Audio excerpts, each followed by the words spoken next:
الحمد لله رب العالمين والصلاة والسلام على سيد المرسلين أما بعد فأعوذ بالله من الشيطان الرجيم بسم الله الرحمن الرحيم قال الله تبارك وتعالى في شان وعظمة حبيبه الكريم إن الله وملائكته يصلون على النبي يا أيها الذين آمنوا صلوا عليه وسلموا تسليما اللهم صل وسلم وبارك على سيدنا ومولانا محمد صلى الله تعالى عليه وسلم قرة عين بك يا رسول الله طب القلوب ودوائها وعافية الأبدان وشفائها ونور الأبصار وضيائها وآله وصحبه دائما أبدا. مختصراً خطبہ مسنونہ کے بعد ارباب علم و دانش معزز سامعین السلام علیکم ورحمۃ اللہ وبرکاتہ. عرض و معروض کرنے سے قبل اللہ کی بارگاہ میں دعا کر لیں کہ مالک و مولا مجھ حقیر و فقیر کو حق کہنے کی توفیق عطا فرمائے، ہم سبوں کو حق قبول کرنے کی اور ہم سبوں کو اس پر عمل کرنے کی توفیق عطا فرمائے. حضرات محترم، آئیے سننے سنانے سے پہلے بیان کو سننے کی اچھی نیتیں کر لیتے ہیں، کیونکہ حدیث پاک میں ہے انما الاعمال بالنیات، اعمال کا دار و مدار نیتوں پر ہے. میرے عزیزو، اچھی نیت بندے کو جنت میں پہنچا دیتی ہے. بیان سننے سے پہلے کچھ اچھی نیتیں کر لیجئے. مثلا رضائے الہی کے لیے پورا بیان سنوں گا، علم دین سیکھوں گا، نصیحت حاصل کروں گا، احمد مجتبی محمد مصطفیٰ صلی اللہ تعالی علیہ وآلہ وسلم کا نام پاک سن کر درود پاک پڑھوں گا. ایک مرتبہ کا ذکر ہے کہ اپنے وقت کے بہت بڑے امام، ولی کامل، عالم بعمل حضرت امام حسن بصری رحمت اللہ تعالی علیہ ایک جنازے میں شریک ہوئے. میت یعنی کہ ڈیڈ باڈی کو دفن کر لینے کے بعد آپ نے ایک شخص سے فرمایا، آپ کا کیا خیال ہے، یہ شخص جسے ابھی ہم نے دفن کیا ہے، کیا یہ دنیا میں واپس آنے، زیادہ سے زیادہ نیک اعمال کرنے اور اپنے گناہوں سے توبہ کرنے کی خواہش نہیں رکھتا ہوگا؟ اس شخص نے کہا ہاں، ضرور یہ اس کی خواہش رکھتا ہوگا. امام حسن بصری رحمت اللہ تعالی علیہ نے فرمایا، پھر ہمارا کیا حال ہے، ہم اس میت کی طرح کیوں نہیں ہو جاتے؟ یعنی ہمارے پاس ابھی مہلت ہے، ہم دنیا میں موجود ہیں، پھر ہم نیکیوں کی طرف کیوں نہیں بڑھتے، گناہوں سے توبہ کیوں نہیں کر لیتے؟ یہ فرما کر امام حسن بصری رحمت اللہ تعالی علیہ چل پڑے. آپ کہتے جاتے تھے کہ اگر دل زندہ ہو تو ان جنازوں سے بڑھ کر کیا نصیحت ہوگی، اگر دل زندہ ہو تو ان جنازوں سے بڑھ کر کیا نصیحت ہوگی، اگر دل زندہ ہو تو ان جنازوں سے بڑھ کر کیا نصیحت ہوگی. میرے عزیزو، یہ ایک حقیقت ہے، ریئلٹی ہے. مرنے کے بعد نیکیاں ہی کام آئیں گی.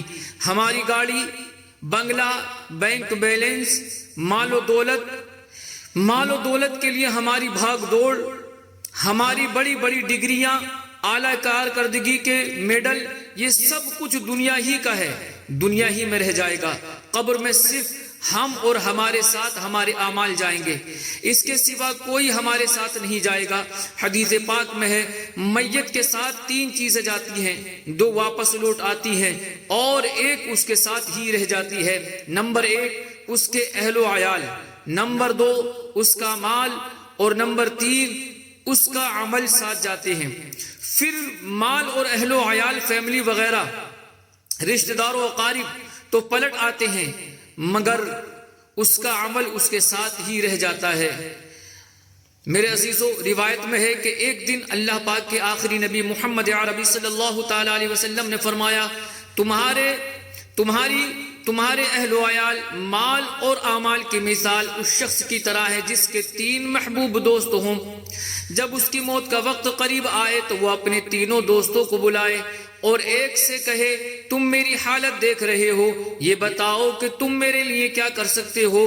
وہ جواب دے میں تمہارے لیے اتنا کر سکتا ہوں کہ فی الحال تمہاری تیمارداری کروں، تمہارے ساتھ رہ کر تمہاری ضروریات پوری کروں، پھر جب تمہارا انتقال ہو جائے تو تمہیں غسل دے کر کفن پہناؤں اور لوگوں کے ساتھ مل کر تمہارا جنازہ اٹھاؤں کہ کبھی میں کندھا دوں اور کبھی اور شخص، جب تمہیں دفن کر کے واپس آؤں تو جو کوئی تمہارے بارے میں پوچھے اس کے سامنے تمہاری بھلائی ہی بیان کروں۔ یہ دوست اس شخص کے اہل و عیال ہیں۔ پھر وہ اپنے دوسرے دوست سے کہے تم بھی میری حالت دیکھ رہے ہو، تم میرے لیے کیا کر سکتے ہو؟ تو وہ جواب میں کہے میں اس وقت تک تمہارا ساتھ دوں گا جب تک تم زندہ ہو، جو ہی تم انتقال کر جاؤ گے تو ہمارے راستے جدا جدا ہو جائیں گے، کیونکہ تم قبر میں پہنچ جاؤ گے اور میں یہیں دنیا میں رہ جاؤں گا۔ یہ دوست اس شخص کا مال ہے۔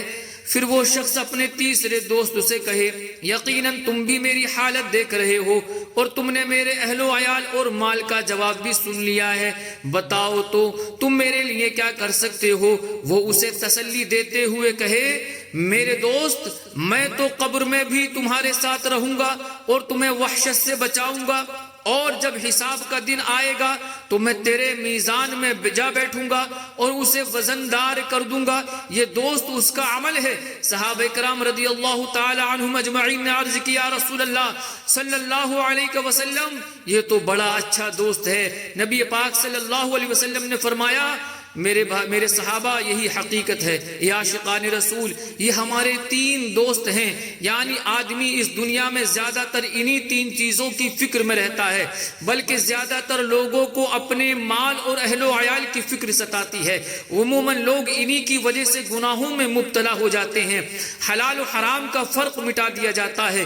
صبح ہوتی ہے تو مال کمانے کی فکر شروع ہوتی ہے، اسی فکر میں رات ہو جاتی ہے، دن رات صبح و شام زندگی بھر بس کمانے، کھانے، گھر، کاریں، کوٹھیاں بنانے، نت نئے سہولیات اور آسائشوں کی فکر میں زندگی گزرتی چلی جاتی ہے، مگر افسوس یہ دنیا عارضی ہے، بہت جلد موت آئے گی، ہمارا مال دولت سب کمائی یہیں رہ جائے گی اور ہم اپنے اعمال کو ساتھ لے کر قبر میں اتر جائیں گے۔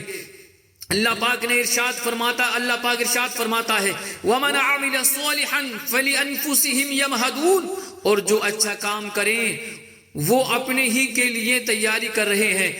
اس آیت کے تحت علماء کرام فرماتے ہیں ہمارے اعمال ہماری قبر کا بستر ہیں، قبر میں کوئی دنیاوی بستر نہیں ہے، وہاں کا بستر اور تکیہ ہمارے اعمال ہی ہیں، چاہے وہ اچھے ہوں یا برے ہوں۔ حضرت یزید رقاشی رحمت اللہ تعالی علیہ فرماتے ہیں مجھے یہ بات پہنچی ہے کہ جب میت کو قبر میں رکھا جاتا ہے تو اس کے اعمال اسے گھیر لیتے ہیں، پھر اللہ پاک ان اعمال کو بولنے کی طاقت اور اسپیکنگ پاور عطا فرماتا ہے۔ وہ اعمال بول کر کہتے ہیں اے قبر میں تنہا رہ جانے والے شخص، تیرے سب دوست اور اہل و عیال پیچھے رہ گئے، آج تمہارے دوست تمہارے فرینڈ صرف ہم ہی ہیں۔ یہ کہہ کر حضرت یزید رقاشی رحمت اللہ تعالی علیہ رونے لگے اور فرمایا خوشخبری ہے اس کے لیے جس کا قبر کا ساتھی نیک ہو، اور ہلاکت ہے اس کے لیے جس کا قبر کا ساتھی اس کے لیے وبال جان بن جائے۔ میرے عزیزوں، میرے اسلامی بھائیوں، یہ اصل حقیقت ہے۔ ہمارے ذہنوں میں بہت سارے منصوبے اور پلان ہوں گے، ہمارے دلوں میں بہت سارے خواب ہوں گے، ہم روزانہ اپنے مستقبل کے لیے، فیوچر کے لیے بہت کچھ سوچتے ہیں، ہمیں بہت سارے نئے منصوبے ہم تیار کرتے ہیں، لیکن اصل حقیقت اور ریئلٹی یہی ہے جب ملک الموت یعنی موت کے فرشتے حضرت اسرائیل علیہ السلام تشریف لائیں گے، پھر اس کے بعد کوئی منصوبہ، کوئی خواب باقی نہیں رہ جائے گا، تب صرف ایک ہی چیز باقی ہوگی اور وہ ہمارے اعمال ہیں۔ لہٰذا ہم نے اس دنیا میں آگے چل کر کیا کرنا ہے؟ اچھا گھر، اچھی گاڑی، اچھا کاروبار، یہ سب کچھ ہمارے مستقبل کی سوچ ہے، لیکن ہمارا عمل ہماری آج کی ذمہ داری ہے۔ ہم اپنی دنیاوی مستقبل تک پہنچ پاتے ہیں یا نہیں پہنچ پاتے ہیں اس کی کسی کو کوئی خبر نہیں ہے، لیکن ہم قبر میں ضرور اتریں گے، اپنے اعمال ساتھ لے کر اتریں گے، یہ ہر مسلمان جانتا ہے۔ لہٰذا ضروری ہے کہ ہم آج اور ابھی سے اپنے اعمال کی فکر شروع کریں۔ ایک مرتبہ حضرت عثمان بن ابو عاص رضی اللہ تعالیٰ عنہ کسی جنازے کے ساتھ قبرستان تشریف لے گئے۔ آپ کے ساتھ ایک نوجوان بھی تھا، اس نوجوان پر کچھ غفلت طاری تھی، چنانچہ وہ قبر جو میت کے لیے تیار کی گئی تھی، حضرت عثمان بن ابو عاص رضی اللہ تعالیٰ عنہ نے اس کی قبر کی طرف اشارہ کر کے اس نوجوان کو فرمایا، اپنے گھر میں جھانک کر دیکھو، اپنے گھر میں جھانک کر کے دیکھ لو۔ نوجوان نے قبر میں جھانکا، آپ رضی اللہ تعالیٰ عنہ نے پوچھا کیا نظر آ رہا ہے؟ بولا ایک تنگ و تاریک گھر ہے جس میں نہ کھانا ہے، نہ پانی ہے، نہ اہل و عیال، نہ دوست و احباب ہیں، جبکہ میرے اس دنیاوی گھر میں کھانا بھی ہے، پانی بھی ہے، اہل خانہ بھی ہے۔ حضرت عثمان رضی اللہ تعالیٰ عنہ نے فرمایا تو نے سچ کہا، خدا کی قسم اگر آج تم پلٹ کر اپنی دنیاوی گھر میں چلے بھی گئے تب بھی تمہیں ایک دن اسی تنگ و تاریک گھر میں آنا ہے، لہٰذا بہتر یہی ہے کہ اس گھر کے لیے ابھی سے تیاری کر لو۔ میرے عزیزو، یہ خیال ہرگز مت کیجئے کہ ابھی بہت وقت باقی ہے، ابھی تو میں جوان ہوں، پھر بڑھاپا آئے گا، اس کے بعد کہیں موت کی باری آئے گی۔ یہ محض ایک دھوکہ ہے، ایک سہانا خواب ہے جو پورا ہو سکے گا یا نہیں ہم نہیں جانتے، لہٰذا عقل مند وہی ہے جو ہر وقت موت کے لیے تیار رہے۔ صحابی حضرت عبداللہ ابن عمر رضی اللہ تعالی عنہما فرماتے ہیں اللہ پاک کے آخری نبی رسول ہاشمی صلی اللہ علیہ وآلہ وسلم نے ایک دن مجھے کندھے سے پکڑ کر فرمایا، اے عبداللہ بن عمر، دنیا میں ایسے رہو جیسے اجنبی ہو یا ایسے جیسے مسافر ہو، اور اپنے آپ کو مردوں میں شمار کرو۔ اللہ اکبر۔ صحابی رسول حضرت ابو ہریرہ رضی اللہ تعالی عنہ سے روایت ہے، اللہ پاک کے آخری نبی رسول ہاشمی صلی اللہ علیہ وآلہ وسلم نے پارہ 25 سورہ شورى کی آیت تلاوت فرمائی، من کان یرید حرث الآخرۃ نزد له فی حرثه ومن کان یرید حرث الدنیا نؤتہ منها وما له فی الآخرۃ من نصیب۔ جو آخرت کی کھیتی چاہتا ہے تو ہم اس کے لیے اس کی کھیتی میں اضافہ کر دیتے ہیں، اور جو دنیا کی کھیتی چاہتا ہے تو ہم اسے اس میں سے کچھ دے دیتے ہیں، اور آخرت میں اس کا کچھ حصہ نہیں ہوتا۔ پھر فرمایا، اللہ پاک فرماتا ہے ابن آدم دنیاوی فکر چھوڑ کر عبادت کے لیے فارغ ہو جاؤ، تمہارے سینے کو مالداری سے بھر دیا جائے گا، اور اگر تم ایسا نہیں کرو گے، مثلا دنیاوی فکروں میں لگے رہو گے، صرف دنیاوی مستقبل کا ہی سوچتے رہو گے، فیوچر کی ہی پلاننگ کرتے رہو گے، تو تمہارے دل کو مصروفیات یعنی دنیاوی مشغولیات سے بھر دیا جائے گا۔ اللہ اکبر۔ حضرت عبداللہ بن مسعود رضی اللہ تعالی عنہ سے روایت ہے، حضور اکرم نور مجسم صلی اللہ علیہ وسلم نے فرمایا، جس نے اپنی تمام فکروں کو صرف ایک فکر یعنی فکر آخرت بنا دیا تو اللہ پاک اسے اس کی دنیا کی فکر کے لیے کافی ہے، اور جس کی فکریں دنیا کے احوال میں مشغول رہی تو اللہ پاک اس کی پرواہ نہیں ہوگی، تو اللہ پاک کو اس کی پرواہ نہیں ہوگی، وہ کس وادی میں ہلاک ہو رہا ہے۔ اے عاشقان رسول، غور کا مقام ہے میرے عزیزو، ہم نے کھانا کہاں سے ہے، پہننا کہاں کیا ہے، صبح کا تو کھا لیا، شام کا کہاں سے آئے گا، مستقبل کیسا ہوگا، بڑھاپا کیسا گزرے گا، بچوں کا مستقبل کیسا ہوگا، ایک کاروبار تو چل پڑا ہے، اب دوسرا کیسا چلے گا، ایک جگہ سے اچھی آمدنی اور انکم ہو رہی ہے، آمدنی کے مزید ذرائع کیسے کھولے جائیں، کار کوٹھی بنگلہ کیسے ملے گا، وغیرہ وغیرہ، ہزار قسم کی فکریں ہم دل میں پال کر رکھتے ہیں۔ انہی فکروں میں صبح ہوتی ہے، انہی فکروں میں رات ہوتی ہے، اور زندگی یوں ہی تمام ہوتی ہے۔ ہمارے آقا و مولا مکی مدنی مصطفیٰ صلی اللہ علیہ وسلم فرما رہے ہیں، جو بندہ ایسی فکریں چھوڑ دے، صرف ایک فکر آخرت اپنا لے کہ میں نے قبر میں، حشر میں، پل صراط پر کامیابی حاصل کرنی ہے، جنت میں جانا ہے، اللہ پاک کو راضی کرنا ہے، کیسے کر پاؤں گا، یہ ایک فکر اپنا لے، اللہ پاک اس کی ساری فکروں کے لیے کافی ہو جائے گا۔ اور جو بندہ یہ ایک فکر نہ اپنائے بلکہ دنیاوی فکروں ہی میں پڑا رہے، اللہ پاک کو کچھ پرواہ نہیں کہ وہ کس وادی میں ہلاک ہوتا ہے۔ غم روزگار میں تو میرے اشک بہ رہے ہیں، تیرا غم اگر رلاتا تو کچھ اور بات ہوتی، نہ فضول کاش ہنستا، تیری یاد میں تڑپتا، مجھے چین ہی نہ آتا تو کچھ اور بات ہوتی، یہی آہ فکر دنیا میرا دل جلا رہی ہے، غم ہجر گر ستاتا تو کچھ اور بات ہوتی۔ میرے عزیزو، کاش ہم اس وقت اس حقیقت کو ابھی سے تسلیم کر لیں اور آخرت کی فکر کرنے والے، نیک اعمال کے لیے وقت نکالنے والے، بلکہ زیادہ سے زیادہ وقت نیکیوں میں گزارنے والے بن جائیں۔ آمین بجاہ خاتم النبیین صلی اللہ علیہ وسلم۔ الحمدللہ، رجب شریف کی آمد ہو چکی ہے۔ رجب بہت بابرکت اور عزت و حرمت والا مہینہ ہے۔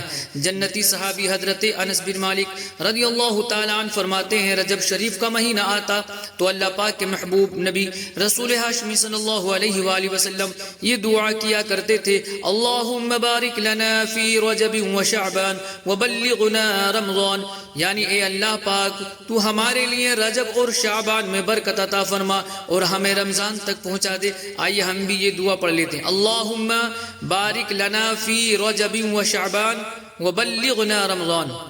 مشہور مفسر قرآن مفتی احمد یار خان نعیمی رحمۃ اللہ تعالی علیہ حدیث پاک کی شرح فرماتے ہیں، اس دعائے مصطفیٰ صلی اللہ علیہ وآلہ وسلم کا مطلب یہ ہے کہ اللہ پاک رجب میں ہماری عبادتوں میں برکت دے اور شعبان میں خشوع و خضوع عطا کر، اور رمضان کو پانا، اس میں روزے رکھنا، راتوں کو عبادت کرنا نصیب فرما۔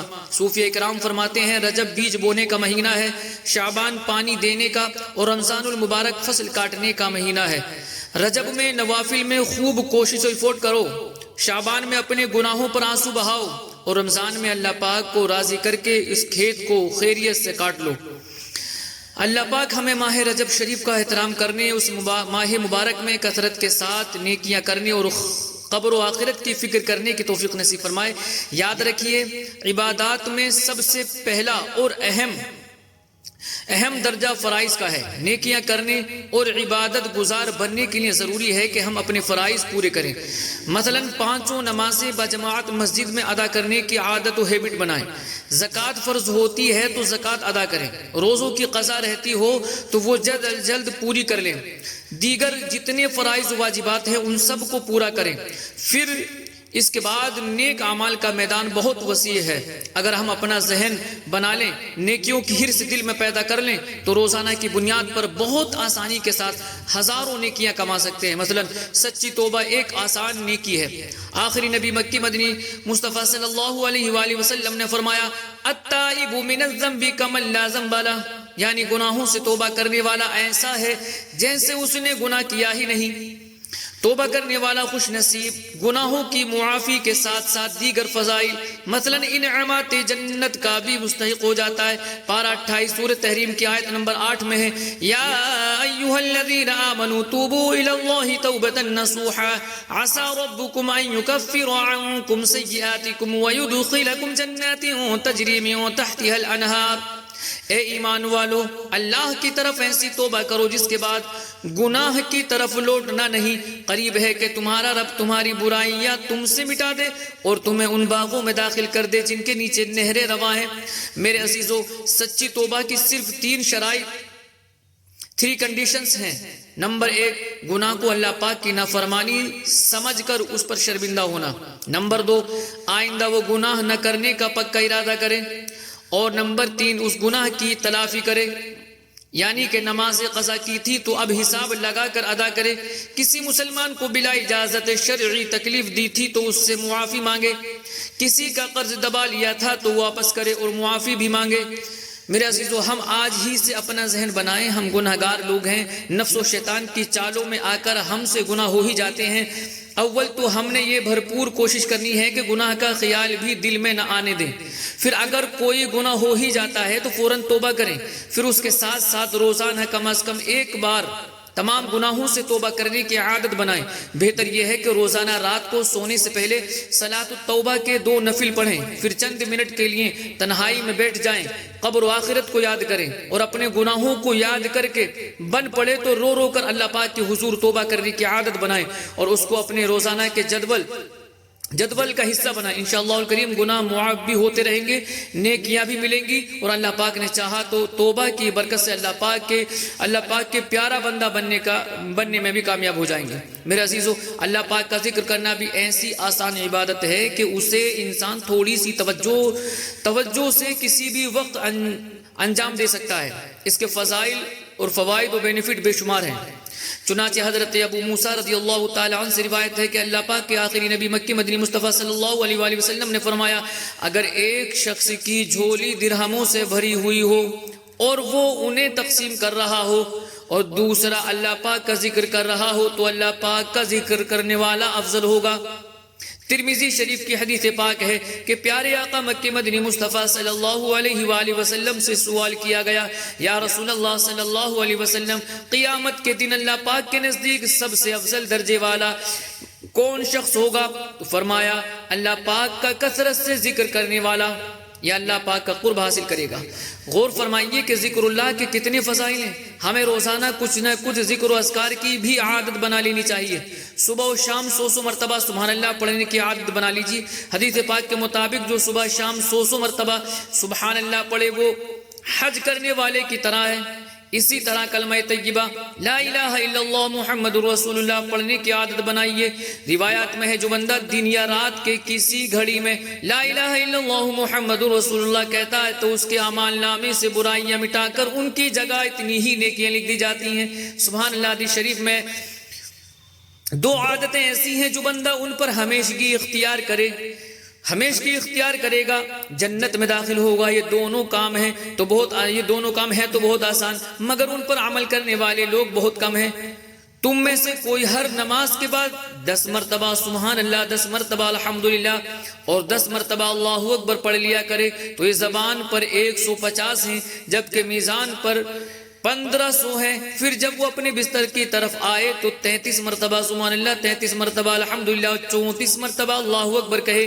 یہ زبان پر تو 100 ہے جبکہ میزان میں 1000 ہے۔ حضرت سعد بن ابی وقاص رضی اللہ تعالیٰ عنہ فرماتے ہیں کہ ہم آخری نبی مکی مدنی صلی اللہ علیہ وآلہ وسلم کی بارگاہ میں حاضر تھے۔ پیارے آقا صلی اللہ علیہ وآلہ وسلم نے فرمایا، کیا تم میں سے کوئی روزانہ 1000 نیکیاں کمانے سے عاجز ہے؟ ایک شخص نے عرض کی، کوئی 1000 نیکیاں کیسے کما سکتا ہے؟ تو پیارے آقا صلی اللہ علیہ وسلم نے فرمایا، اگر بندہ 100 مرتبہ تسبیح یعنی سبحان اللہ کہے تو اس کے لیے 1000 نیکیاں لکھی جاتی ہیں یا اس کے 1000 گناہ مٹا دیے جاتے ہیں۔ ایسے ہی میرے عزیزو، قرآن مجید فرقان حمید اللہ پاک کا عطا کردہ ایک ایسا عظیم الشان انعام ہے کہ جس کو دیکھنا، پڑھنا، سننا، سمجھنا، اس پر عمل کرنا اور اپنے پاس رکھنا، یہ سب نیک کام ہے۔ قرآن پاک کا ایک حرف پڑھنے پر 10 نیکیوں کا ثواب ملتا ہے۔ چنانچہ نبی کریم صلی اللہ علیہ وآلہ وسلم کا فرمان ہے، جو شخص اللہ پاک کی کتاب کا ایک حرف پڑھے گا اس کو 1 نیکی ملے گی جو 10 کے برابر ہوگی۔ میں یہ نہیں کہتا کہ الف لام میم 1 حرف ہے، بلکہ الف 1 حرف ہے، لام 1 حرف ہے اور میم 1 حرف ہے۔ سبحان اللہ۔ ذرا غور کیجئے کہ جو خوش نصیب صرف الف لام میم کی تلاوت کرے تو اس کے نامہ اعمال میں چند سیکنڈ میں 30 نیکیوں کا اضافہ ہو جاتا ہے۔ تو قرآن پاک کی 1 سورت یا 1 رکوع پڑھنے کا کتنا ثواب ملے گا؟ ہر اسلامی بھائی کو چاہیے کہ روزانہ کچھ نہ کچھ مقدار میں قرآن پاک کی تلاوت ضرور کرے۔ زیادہ نہ صحیح روزانہ کم از کم 3 آیات مع ترجمہ کنز الایمان و تفسیر خزائن العرفان کا ہی یہ معمول بنا لے۔ انشاءاللہ الکریم ہر روز اس کے اعمال نامے میں سینکڑوں نیکیوں کا اضافہ ہوتا رہے گا۔ میرے عزیزو، ایک آسان ترین نیکی درود پاک کی کثرت بھی ہے۔ درود پاک برکتیں لوٹنے، درجات بلند کروانے، ایمان مضبوط کرنے اور اللہ اور رسول کا قرب حاصل کرنے کا بہترین ذریعہ ہے۔ اٹھتے بیٹھتے چلتے پھرتے دن ہو یا رات زبان پر درود پاک کے نذرانے سجاتے رہنے کی عادت بنا لیجئے، انشاءاللہ الکریم بہت برکتیں نصیب ہوں گی۔ درود شریف پڑھنے سے اللہ پاک کے حکم کی تعمیل ہوتی ہے۔ 1 مرتبہ درود شریف پڑھنے والے پر 10 رحمتیں نازل ہوتی ہیں، اس کے 10 درجات بلند ہوتے ہیں، اس کے لیے 10 نیکیاں لکھی جاتی ہیں، اس کے 10 گناہ مٹا دیے جاتے ہیں۔ دعا سے پہلے درود شریف پڑھنا دعا کی قبولیت کا ذریعہ ہے۔ درود شریف پڑھنا نبی رحمت صلی اللہ علیہ وآلہ وسلم کی شفاعت کا سبب ہے۔ درود شریف پڑھنا گناہوں کی بخشش کا باعث ہے۔ درود شریف کے ذریعے اللہ پاک بندے کے غموں کو دور کرتا ہے۔ درود شریف پڑھنے کی برکت سے بندہ قیامت کے دن رسول اکرم صلی اللہ علیہ وآلہ وسلم کا قرب حاصل کرے گا۔ درود شریف تنگ دست کے لیے صدقے کے قائم مقام ہے۔ درود شریف قضاء حاجات کا ذریعہ ہے۔ درود شریف کی وجہ سے اس کے پڑھنے والے پر اللہ پاک کی رحمتیں اترتی ہیں اور فرشتے اس کے لیے مغفرت کی دعا کرتے ہیں۔ درود شریف اپنے پڑھنے والے کے لیے پاکیزگی ہے۔ درود شریف سے بندے کو موت سے پہلے جنت کی خوشخبری مل جاتی ہے۔ درود شریف پڑھنا قیامت کے خطرات سے نجات کا سبب ہے۔ درود شریف پڑھنے سے بندے کو بھولی ہوئی بات یاد آ جاتی ہے۔ درود شریف مجلس کی پاکیزگی کا باعث ہے۔ درود شریف پڑھنے سے غربت دور ہوتی ہے۔ یہ عمل بندے کو جنت کے راستے پر ڈال دیتا ہے۔ درود شریف پل صراط پر بندے کی روشنی میں اضافہ کا باعث ہے۔ درود شریف پڑھنے کی وجہ سے بندہ آسمان و زمین میں قابل تعریف ہو جاتا ہے۔ درود شریف پڑھنے والے کی ذات، عمل، عمر اور بہتری کے اسباب میں برکت ہوتی ہے۔ درود شریف رحمت کے حصول کا ذریعہ ہے۔ درود شریف پیارے آقا صلی اللہ علیہ وآلہ وسلم سے دائمی محبت اور اس میں اضافے کا سبب ہے۔ درود شریف پڑھنے والے سے آپ صلی اللہ علیہ وآلہ وسلم محبت فرماتے ہیں۔ درود شریف پڑھنا بندے کی ہدایت اور اس کی زندہ دلی کا سبب ہے۔ درود شریف پڑھنے والے کا یہ اعزاز بھی ہے کہ نبی پاک صلی اللہ علیہ وآلہ وسلم کی بارگاہ بے کس پناہ میں اس کا نام پیش کیا جاتا ہے اور اس کا ذکر ہوتا ہے۔ درود شریف پل صراط پر ثابت قدمی اور سلامتی کے ساتھ گزر جانے کا باعث ہے۔ سبحان اللہ! اندازہ کیجئے درود پاک کی کیسی کیسی برکتیں ہیں، اور یہ تو ابھی درود پاک کی برکات میں سے صرف چند ایک برکات کا ذکر کیا گیا، ورنہ درود پاک کی اتنی برکتیں ہیں کہ گنتی میں آتی ہی نہیں۔ بہت آسان نیکی ہے، ہم اپنا معمول بنا لیں، کوئی وقت مقرر کر لیں، تعداد مقرر کر لیں اور روزانہ بلا ناغہ مقررہ وقت پر مقررہ تعداد میں درود پاک پڑھنے کی عادت بنائیں۔ اس کے علاوہ بھی چلتے پھرتے درود پاک پڑھتے رہا کریں۔ اللہ پاک نے چاہا تو دنیا اور آخرت کا ہر میدان میں کامیابی نصیب ہوگی۔ میرے عزیزو، اذان کا جواب دینا بھی ایک آسان نیکی ہے۔ اللہ پاک کے آخری نبی مکی مدنی مصطفیٰ صلی اللہ علیہ وآلہ وسلم نے ایک بار فرمایا، اے عورتو، جب تم بلال کو اذان و اقامت کہتے سنو تو جس طرح وہ کہتا ہے تم بھی کہو کہ اللہ پاک تمہارے لیے ہر کلمے کے بدلے میں 1,00,000 نیکیاں لکھے گا اور 1,000 درجات بلند فرمائے گا اور 1,000 گناہ مٹائے گا۔ خواتین نے یہ سن کر عرض کی، یا رسول اللہ صلی اللہ علیہ وسلم، یہ تو عورتوں کے لیے ہے، مردوں کے لیے کیا ہے؟ تو پیارے آقا صلی اللہ علیہ وسلم نے فرمایا، مردوں کے لیے دگنا ہے، اس سے ڈبل ہے۔ اللہ اکبر! اللہ پاک کی رحمت پر قربان، اس نے ہمارے لیے نیکیاں کمانا، اپنے درجات بڑھوانا اور گناہ بخشوانا کس قدر آسان فرما دیا ہے۔ مگر افسوس، اتنی آسانیوں کے باوجود بھی ہم غفلت کا شکار رہتے ہیں۔ بیان کردہ حدیث مبارکہ میں جواب اذان کی جو فضیلت بیان ہوئی ہے، اس کی تفصیل ملاحظہ فرمائیے۔ اللہ اکبر، اللہ اکبر، یہ 2 کلمات ہیں۔ اس طرح پوری اذان میں 15 کلمات ہیں۔ اگر کوئی اسلامی بہن یا ایک اذان کا جواب، صرف ایک اذان کا جواب دے، یعنی مؤذن جو کہتا جائے اسلامی بہن بھی دہراتی جائیں، تو اس کو 15,00,000 نیکیاں ملیں گی، 15,000 درجات بلند ہوں گے اور 15,000 گناہ معاف ہوں گے۔ اور اسلامی بھائیوں کے لیے یہ سب دگنا ہے۔ فجر کی اذان میں 2 مرتبہ الصلاۃ خیر من النوم ہے، تو فجر کی اذان میں 17 کلمات ہوئے، اور یوں فجر کی اذان کے جواب میں 17,00,000 نیکیاں، 17,000 درجات کی بلندی اور 17,000 گناہوں کی معافی ملی۔ اور اسلامی بھائیوں کے لیے دگنا اقامت میں 2 مرتبہ قد قامت الصلاۃ بھی ہے، یوں اقامت میں بھی 17 کلمات ہوئے، تو اقامت کے جواب کا ثواب بھی فجر کی اذان کے جواب جتنا ہوا۔ غرض ہے کہ اگر کوئی اسلامی بھائی اہتمام کے ساتھ روزانہ 5 نمازوں کی اذانوں اور 5 اقامتوں کا جواب دینے میں کامیاب ہو جائے تو اس کو 3,24,00,000 نیکیاں ملیں گی، 3,24,000 درجات بلند ہوں گے اور 3,24,000 گناہ معاف ہوں گے۔ میرے عزیزو، اس لیے اذان کا جواب دیجیے۔ حضرت ابو ہریرہ رضی اللہ تعالیٰ عنہ فرماتے ہیں کہ ایک صاحب جن کا بظاہر کوئی بہت بڑا نیک عمل نہ تھا، وہ فوت ہو گئے، تو پیارے آقا صلی اللہ علیہ وآلہ وسلم نے صحابہ کرام رضی اللہ عنہم کی موجودگی میں فرمایا، کیا تمہیں معلوم ہے کہ اللہ پاک نے اسے جنت میں داخل کر دیا؟ سبحان اللہ! اس پر لوگوں کو حیرت ہوئی، چنانچہ ایک صحابی رضی اللہ عنہ ان کے گھر گئے اور ان کی بیوہ عورت سے پوچھا کہ ان کا کوئی خاص عمل ہمیں بتائیے۔ انہوں نے جواب دیا، اور تو کوئی خاص بڑا عمل مجھے معلوم نہیں ہے، صرف اتنا جانتی ہوں کہ دن ہو یا رات جب بھی وہ اذان سنتے تو جواب ضرور دیتے تھے۔ سبحان اللہ! اس کے علاوہ اور بھی بہت ساری آسان نیکیاں ہیں جنہیں ہمیں آسانی سے اپنا کر اپنی زندگی کا زیادہ تر حصہ نیکیوں میں گزار سکتے ہیں۔ اگر ہم ذرا سی توجہ کریں، اپنا ذہن بنائیں، تو انشاءاللہ الکریم بہت آسانی سے قبر و آخرت کی تیاری کر سکتے ہیں۔ جنتی صحابی حضرت انس بن مالک رضی اللہ تعالی عنہ سے روایت ہے کہ سرکار نامدار دو عالم کے مالک و مختار صلی اللہ علیہ وسلم نے فرمایا جس نے ماہ حرام میں 3 دن جمعرات جمعے اور ہفتے کے روزے رکھے اس کے لیے 2 سال کی عبادت کا ثواب لکھا جائے گا۔ ماہ محرم سے ماہ محرم سے یہی 4 مہینے ذوالقعدہ، ذوالحجہ، محرم اور رجب مراد ہیں۔